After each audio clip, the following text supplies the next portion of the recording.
أعوذ بالله من الشيطان الرجيم.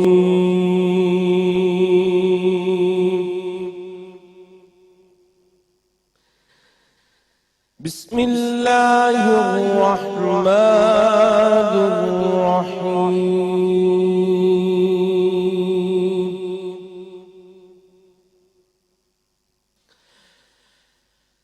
وما لنا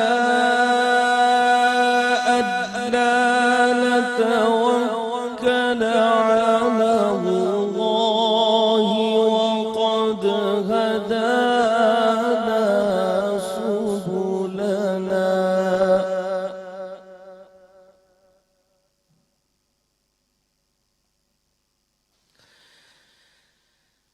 وما لنا ألا نتوكل على الله وقد هدانا سبلنا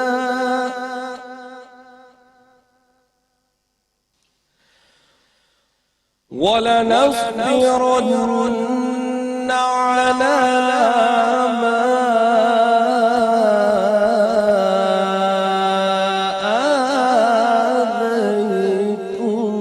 آذيتمونا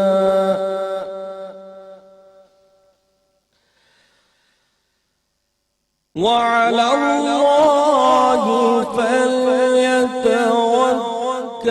المتوكلون.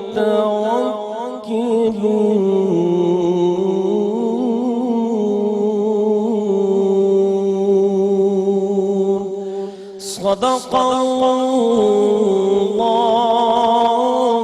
العظيم. ترجمہ شروع اللہ کے نام سے جو بڑا مہربان اور نہایت رحم کرنے والا ہے. اور ہمیں کیا ہے کہ ہم اللہ پر بھروسہ نہ کریں حالانکہ اسی نے ہمیں ہدایت و کامیابی کی راہیں دکھائی ہیں، اور ہم ضرور تمہاری اذیت رسانیوں پر صبر کریں گے، اور اہل توکل کو اللہ ہی پر توکل کرنا چاہیے. وآخر دعوانا ان الحمدللہ رب العالمین. جزاک اللہ. بسم اللہ الرحمن الرحیم. السلام علیکم.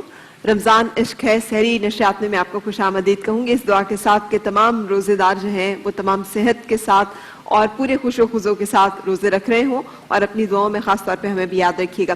آج جس موضوع کا ہم نے انتخاب کیا ہے، آپ کے سامنے جو منتخب آیت کریمہ اس وقت قاری اسد الحق نے تلاوت کی، اس میں اس کا تذکرہ موجود ہے. توکل علی اللہ، ایک ایسی کیفیت کہ جس میں انسان اب اللہ تعالیٰ کو، ہم نے اس سے پہلے توحید ڈسکس کیا، پھر ہم نے اس کے ساتھ ساتھ ہم اسی طرح کے موضوعات جو ہے ڈسکس کر تقویٰ کو ڈسکس کیا، اور اب ہم جس چیز کی بات کر رہے ہیں وہ توکل. دراصل یہ تینوں ایک ہی چیز کے مختلف نام ہیں، اس طرح سے کہ جب ہم اللہ تعالیٰ کو کے اوپر کامل یقین کر لیتے ہیں، ہمیں احساس اور ہمیں یقین ہوتا ہے، پختہ یقین کہ وہ ہے، وہ معبود برحق ہے اور اس کے علاوہ کوئی لائق عبادت نہیں. تو دوسرا درجہ یہ کہ پھر ہم ہر جگہ پہ زندگی کے ہر فعل میں، ہر کام میں، ہر معاملے میں سمجھتے ہیں کہ اللہ تعالیٰ موجود ہے اور وہ ہمیں دیکھ رہا ہے، اور جو کچھ بھی ہم کر رہے ہیں ہمارے اس اعمال کی وہ جانچ پرکھ کرے گا، اور اس کے مطابق ہمارے لیے جزا اور سزا کا فیصلہ کیا جائے گا.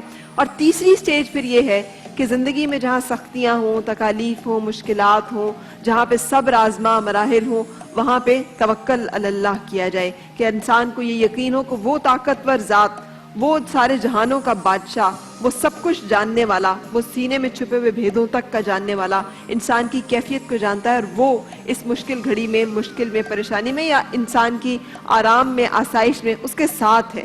یہ جو بھروسہ ہے نبیوں نے کیا ہے. اور حضرت ابراہیم علیہ السلام کو جب آگ میں ڈالا جا رہا تھا تو جو ان کے سامنے حاضر ہوئے فرشتہ، انہوں نے کہا کہ اگر حکم ہو تو اس آگ کو بجھا دیا جائے، ٹھنڈا کر دیا جائے. تو جو انہوں نے آیت مبارکہ جو قرآن کے بیان کے مطابق وہ یہی تھی، حسبنا اللہ و نعم الوکیل، میں اللہ تعالیٰ پہ بھروسہ کرتا ہوں اور وہی بہترین کارساز ہے.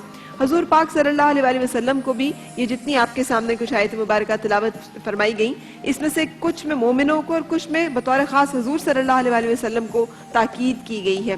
جیسے ایک جگہ پہ ہے کہ اگر پھر بھی وہ اپنی حرکتوں سے باز نہ آئے تو آپ کہہ دیجئے کہ میرے لیے اللہ بہت کافی ہے. حسبی اللہ لا الہ الا ہوا علیہ توکلت وہو الرب العرش العظیم.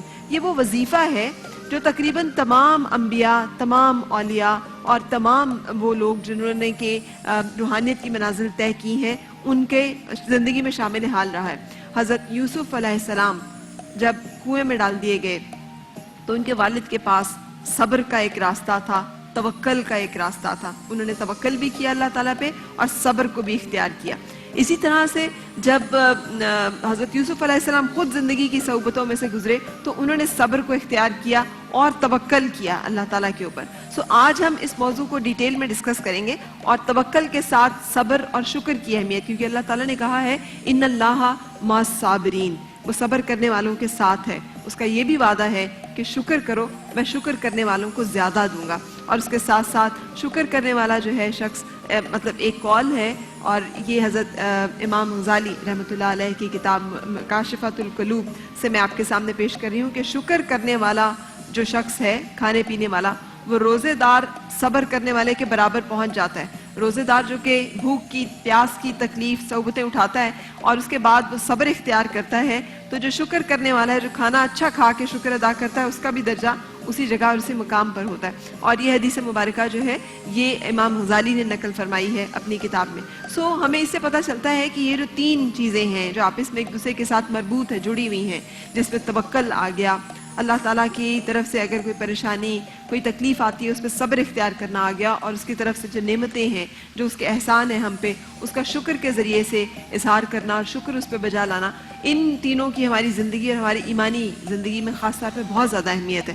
آج اسی حوالے سے ہماری گفتگو ہوگی، اور اس کے ساتھ ساتھ پروگرام میں آپ کو ہم حمدی اور نعتیہ کلام بھی سنوائیں گے. میرے ساتھ آج ہمارے مہمان ہیں جو کہ آج ہم سے بہت سا خوبصورت کلام جو ہے شیئر کرنے والے ہیں.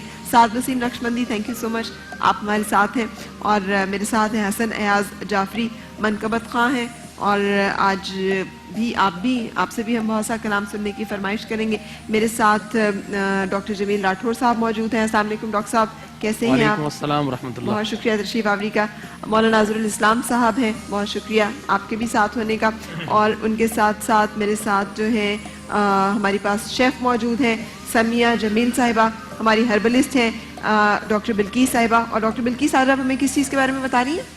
آج میں جوڑوں کے درد کے بارے میں بتاؤں گی، کیونکہ بہت ساری فرمائش آئی، بہت سارے لوگ مجھے کہہ رہے تھے کہ آپ وہ چیزیں بتائیں جو آسانی سے. ارتھرائٹس کی قسمیں تو بہت ہوتی ہے. آج فیس 1 بتاؤں گی کہ کس طرح آپ گھر میں چیزیں کریں.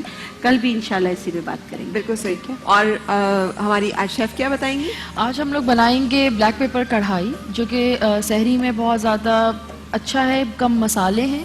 اور آپ کیونکہ اکثر لوگوں کو یہ شکایت ہوتی ہے کہ جب ہم سحری میں کھاتے ہیں تو ہمارا سینہ جلتا ہے یا ہمیں گیسٹرک ہوتی ہے، تو اگر ہم کم مرچ مسالوں کے ساتھ ایک اچھی نیوٹریٹ ڈش بنائیں تو وہ زیادہ ہیلدی ہے. بالکل صحیح. اور ثروت آپا ہمارے ساتھ موجود ہیں جو کہ آج ہمارے ساتھ اس موضوع پہ اظہار خیال کرتی رہیں گی. اس سے پہلے کہ میں حمدیہ کلام سنوں، صبر خواتین کیا زیادہ صابر ہوتی ہیں؟ کیونکہ میں مرد اسکالر سے تو بوجو اس معاملے پہ نہیں بات کر رہی. آپ کا کیا خیال ہے صبر اور شکر کی جو درجات ہیں ایک عورت کی زندگی میں، اس کی اہمیت اور اس کی ضرورت؟ بسم اللہ الرحمن الرحیم. السلام علیکم. فرح، میرے خیال میں سب سے پہلے جو بات کہنا چاہوں گی کہ اگر ہم بحیثیت مرد یا عورت کی بات کرنے سے بہتر ہے بحیثیت انسان بات کریں. کہیں پر بہت سارے مقامات پر مرد بھی بہت صابر ہوا کرتے ہیں اور شاکر ہوا کرتے ہیں، کہیں پر بہت سارے مقامات پر خواتین کی زندگی میں صبر اور شکر کی اہمیت، صابر اور شاکر ہوا کرتی ہیں. اللہ کے رسول صلی اللہ علیہ وآلہ وسلم کے ایک صحابی تھے، اور جب وہ ایک مرتبہ سفر سے واپس آئے تو جب وہ سفر پہ تھے تو ان کے بیٹے کا انتقال ہو چکا تھا. ہمارے یہاں عموماً یہ سمجھا جاتا ہے کہ عورتیں بہت جزا و فضا کرتی ہیں، بہت زیادہ گریہ کرتی ہیں، جیسے ہی شوہر گھر میں آئے فوراً شکوے شکایت کا دفتر انبار کھول دیتی ہیں.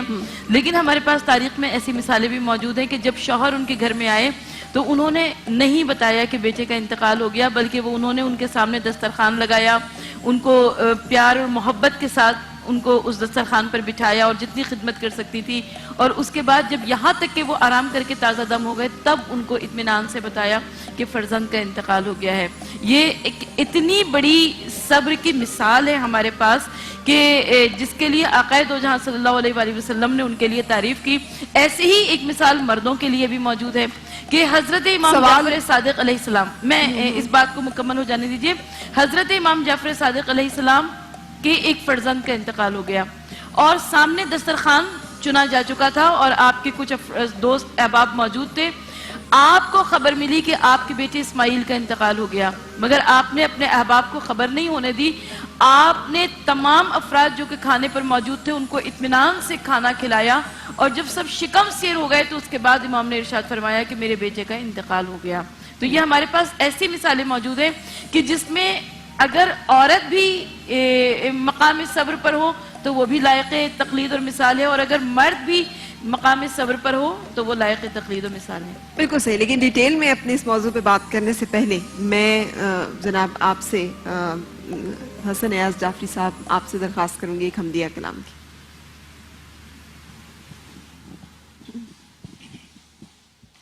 ہم سنا رہا ہوں. کوئی تو ہے جو نظام ہستی چلا رہا ہے،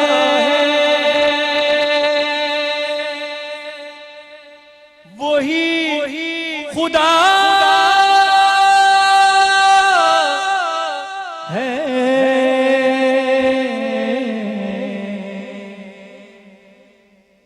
جو دن کو رات اور رات کو دن بنا رہا ہے، وہی خدا ہے، وہی خدا ہے، وہی خدا